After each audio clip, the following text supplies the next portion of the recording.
कि मैं तो पहला व्यक्ति हूं जो सार्वजनिक तौर पर हर मंच से ये बात पिछले 2.5-3 वर्षों से, जब से मैं बिहार आया हूं, गांव में गया हूं, मैं घूमकर जो देखा मैंने उसके आधार पर कह रहा हूं कि बिहार में शराबबंदी कहीं लागू है ही नहीं। ये तो शराबबंदी सिर्फ सरकारी फाइलों में, नेताओं के भाषणों में लागू है। शराबबंदी के नाम पे शराब की दुकानें बंद की गई हैं, घर घर शराब बिक रही है। और आज की जो घटना कल की है ये तो दुखद है, बहुत दुखद है। लेकिन इसी छपरा में 1.5 साल पहले करीब 70 से ज़्यादा लोगों की दुखद मृत्यु हुई थी। कोई बिहार का ऐसा जिला नहीं है, कोई ऐसा पंचायत नहीं है जहां पर जहरीली शराब से लोगों की मृत्यु नहीं हुई है। बहुत घटनाएं जब कुछ रिपोर्टेड हैं, बहुत घटनाओं का रिपोर्ट भी नहीं हुआ है। और ये तो मृत्यु जब एकदम एक तरह से एक्सट्रीम घटना है। लेकिन सामान्यतः जो घटिया क्वालिटी की शराब है, जो शराब माफिया जहरीली शराब या गलत तरह के शराब जो बेच रहे हैं ये लोग, इसके पीने से जो लोगों के स्वास्थ्य पर, उनके लिवर पे जो असर हो रहा है, इसकी तो कोई चर्चा ही नहीं हो रही है।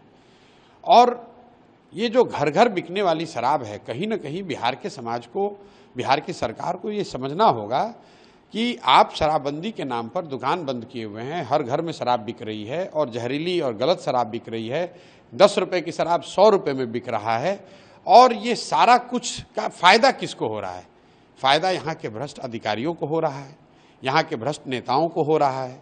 और जो बहुत बड़े पैमाने पर शराब माफिया है यहाँ पर, जो इस शराब के धंधे से 15 से 20 हज़ार करोड़ रुपया कमा रहा है, ये लोगों की मिली भगत है जिन्होंने एक ये भौकाल खड़ा किया हुआ है कि शराबबंदी पब्लिक चाहती है, अगर शराबबंदी के खिलाफ बोलिएगा तो वोट नहीं मिलेगा। इसीलिए जनसुराज में हम पहले दिन से कह रहे हैं कि भाई वोट मिले या ना मिले, ये निर्णय, शराबबंदी का निर्णय बिहार के पक्ष में नहीं है, बिहार की जनता के पक्ष में नहीं है। इससे पहली बात कि कहीं शराबबंदी है नहीं, घर घर में शराब बिक रही है।